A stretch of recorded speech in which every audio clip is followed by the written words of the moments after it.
In today's video, I wanted to continue with and finish up my journey through the East Empire Company's questline.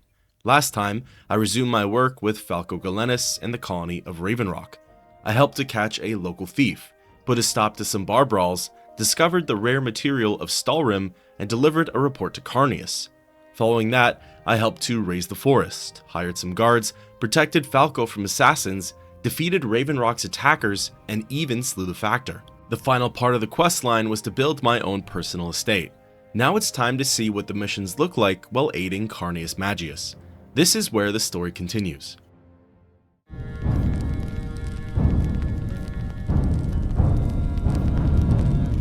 Reverting my save, I'm brought back to the fourth quest, making a choice. This time, in order to branch out to the less moral pathway, I spoke with Carnius and told him that I would help his cause.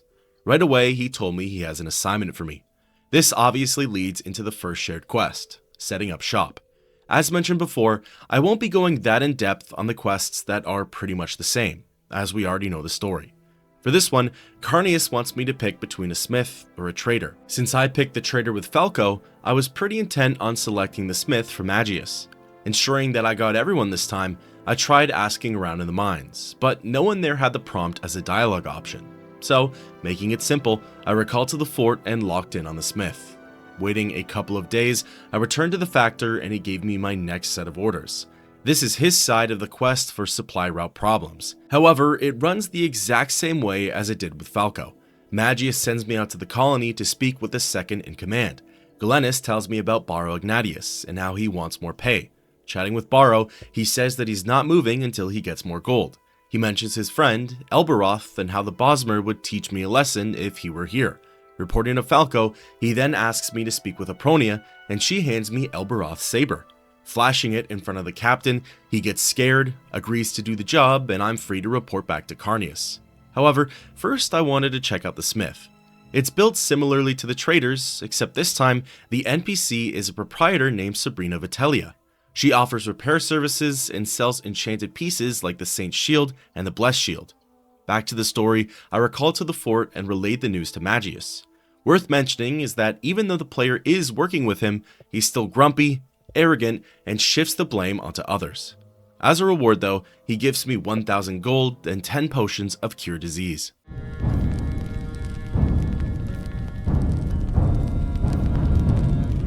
This next quest's version of events is wholly unique to Carnius. With Falco, it was to catch a thief. With Magius, it's called aiding and abetting. Speaking with the Factor, he admits to tasking Urun Marin with stealing some ebony ore. This is so the Factor can have some supply to sell on the side. However, Falco is getting suspicious, and Carnius needs my help with the cover-up. Magius asks me to sneak into Marin's home and to secure the ore from his personal chest. He hands me the key, and I make haste over to the colony. What I find really fascinating about this quest is it practically mirrors To Catch a Thief. So much so that the player is on the exact opposite side of events. During To Catch a Thief, the player breaks into Marin's home and finds nothing in his personal chest. However, in aiding and abetting, the player is the one who moves the ore out of the chest. There's more to come too, but I'll get to that point in the story in just a moment. Returning to Carnius with the ore, he takes it and gives me a follow-up task. I need to distract the guard in the storeroom in order for Marin to steal more ore. So, traveling back to Ravenrock and locating Urun, he gives me the lowdown. Aldum Berendis, the guard on duty, loves whiskey. Marin hands me a bottle of Flynn to give to the guard. Once Aldum leaves the area, I stick with him long enough for Urun to steal the leftover ebony ore. Sounding simple enough, I found Aldum and began chatting him up. Luckily for me, Berendis didn't understand the importance of his posting, calling guard duty boring. This is where I offered him a drink to lift up the mood. He replied by saying that he really only drinks whiskey. That's when I pulled out the bottle of Flynn and handed it to Aldum. He seemed grateful and slipped away for a few moments to have his drink in isolation. This is when the iconic scene of Aldum walking away from the chamber and Urun sneaking up to it occurs. Again, it works to fill in the gaps of what exactly happened while the player was aiding Falco. As we already know, Carnius has many lackeys under his payroll, including the player. So who exactly was the one to carry out the player's role while the player is aiding Falco? That's unknown. But there are plenty of NPCs out there who could have been that person. After sticking with Aldum for a bit, Marin soon walks into the chamber and very nonchalantly mentions that the job's done. Recalling to Carnius, he gives me 1,000 gold for my efforts, and with that, thus ends the quest, aiding and abetting.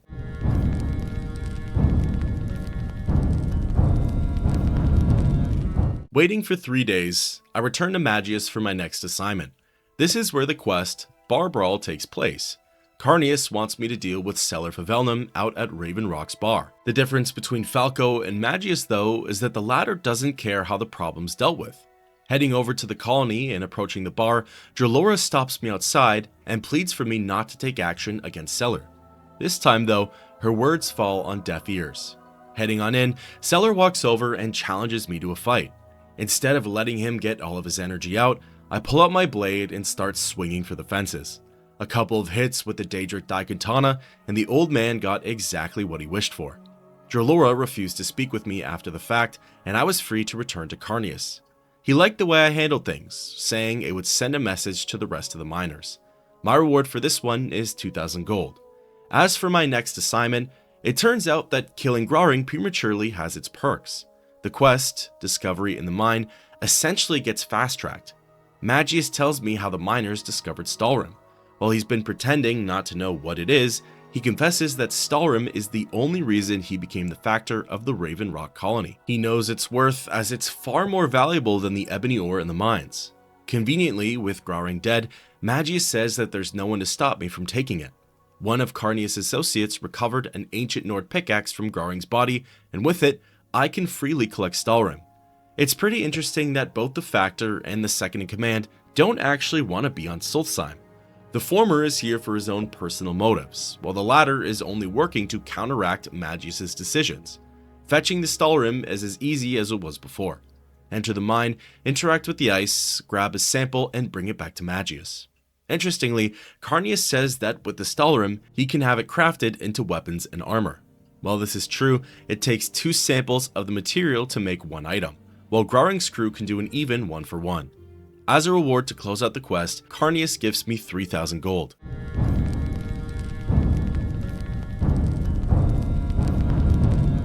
Again, this next quest is wholly unique to Carnius' side of the story. The mission, Stop the Messenger, is the counterpart to Race Against the Clock. At this point in the questline, Carnius comes clean. With the discovery of Stalrim, he no longer cares about the colony and its workers. His objective from here on out is to have Raven Rock fail and ultimately abandoned. With the help of Hroldar the Strange, one of Carnius' other henchmen, I'm to intercept a report that's en route for the Factor. Magius has purposefully set impossible deadlines for Falco.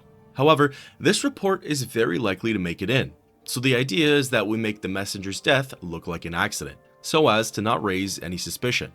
I'm to bring the courier to Hroldar, and from there, the Nord will sick his tamed wolves on the messenger. Chatting with Strange, he says that he has no hard feelings about before, the quest, a blocked door, and says it's best that we get started. Together, we wandered into the forests, and Hroldar asked me to go and fetch the messenger. Running over to Raven Rock, I spotted the Dunmer, Turvil Balin, and began chatting with him. He asked me if I was busy, and then cut to the chase. Since there are wolves and bears in the forest, he'd love an escort to the fort. After all, he's under a time crunch to get his report delivered. Agreeing to take him, I wandered over to Hroldar's spot and noticed 2 wolves standing by the Nord. As soon as we got close, they turned their gaze to Turvil and began attacking. After a couple of moments and the 3 going back and forth, the Dunmer was ultimately defeated. Thinking the job was done, I spoke with Hroldar and he handed me a few things. A note from Carnius and 3 scrolls of savage tyranny. Unsure what this is all about, I read the note and got a glimpse of my future.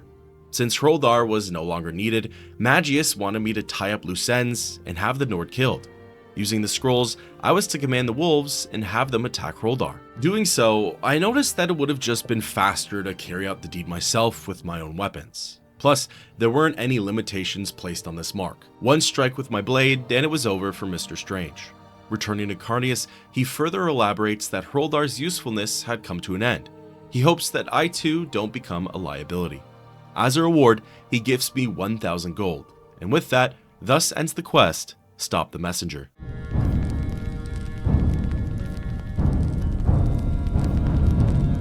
From here, business resumes as normal. The next quest is Raising the Forest.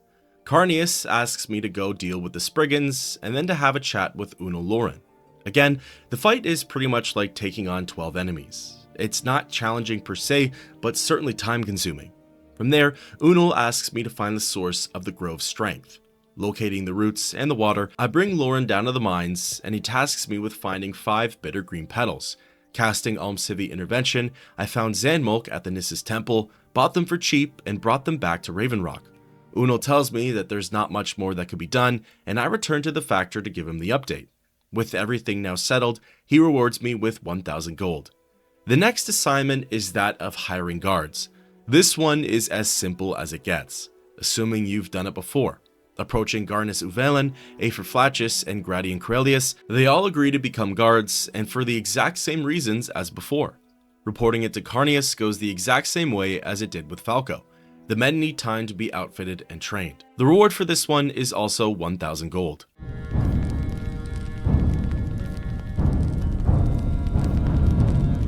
Waiting a couple of days, I spoke again with the Factor.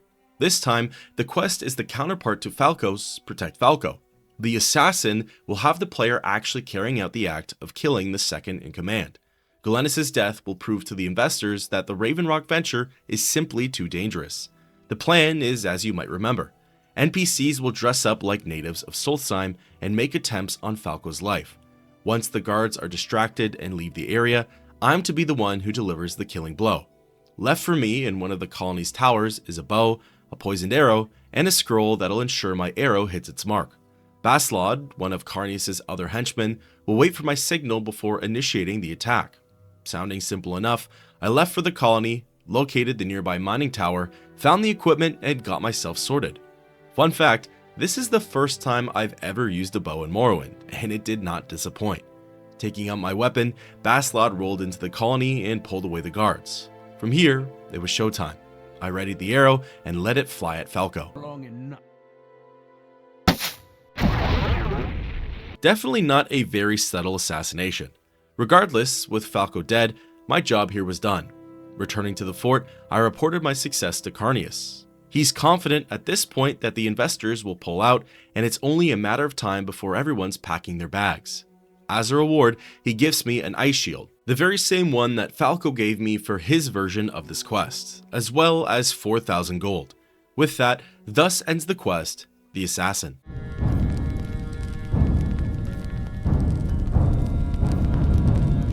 Waiting a couple of days, I returned to Carnius and spoke with him once more. Apparently, some of the investors are still holding out hope. Some more drastic measures need to be taken. Magius hired a crew of Nords to pose as the Skull. Those Nords are then going to lay waste to the colony, similar to what happened during the quest, Under Siege. Except, this time, I'm on the other side of history. Out in the hall, there are a couple of bags filled with weapons and armor. I'm to bring those to Torolf, the leader of the Nord group, and from there, the slaughter will begin. Inside the bags, there are 6 Huntsman axes, 5 bear cuirasses in pairs of greaves, plus 1 wolf cuirass and wolf greaves. All in all, you'll be handling over 380 pounds of new equipment. If you're like me, I did not have the space for it at all. So I had to do a complete equipment dump, made room for everything, and swore to come back for the rest of my gear later. Following Carnius' instructions, I hugged the eastern shore, found a small rowboat, and waited until nightfall. Torolf and his crew had landed, and I began dispersing the gear. Finally, I finished with Torolf, and that's when the big twist happened. The Nord reveals that I'm now a liability to Carnius, and as such, they've been ordered to eliminate me. Important to remember is that each Nord is level 30. Even though there are only 6 of them, as opposed to 10, they're bunched up and latch on all at once. Without strategy and without being tanky, it could be a little bit difficult. Luckily for me, I was able to work with the open area, lunge in, and then lunge back out when necessary. With this tactic, I took minimal damage and defeated all 6 members. Of course, once they've been dealt with, the next order of business is to confront Carnius. He comes clean with his intentions, saying that he no longer needs my services. I can't be allowed to live, and he ends by saying that he'll finish what Torolf could not. It's interesting that no matter which side is chosen, it always ends in a battle with Carnius Magius. Speaking of which, the fight is also handled the same way, no matter which side is chosen. The Factor wields a Stalrim mace and has impeccable healing abilities. Using the same methods from before, I stunned him with the Spear of the Hunter and defeated him with some swords and magic. At this point, the only other alive ranking member of the EEC is Constance Atreus. Given the situation, he sees it's best that I'm promoted to the rank of Factor. Atreus says that he'll get started on the paperwork right away. With that, thus ends the quest, Drastic Measures.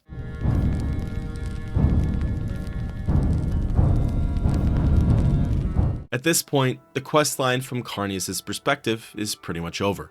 The last order of business is to have my estate built. Speaking with Eldam, he tells me to choose one of 3 locations to build my home on. This time, I led him to the western end of the colony and told him that this is the spot.